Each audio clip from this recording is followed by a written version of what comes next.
This is the video blending guide for we can talk about as the rabbit sound, mainly to do because of the mouth position with the teeth sticking to our lower lip.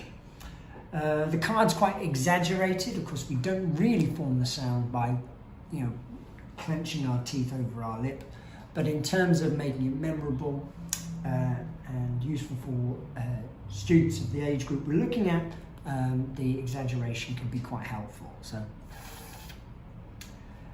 in terms of the sound itself, it's very, very unvoiced, and this can be difficult. There's often a lot of overlap between and especially in speakers of Chinese languages, where the difference between the voiced and the unvoiced is not so clear.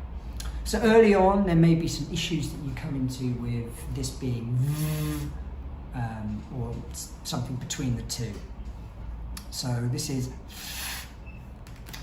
in terms of its blending, it blends in a conventional way.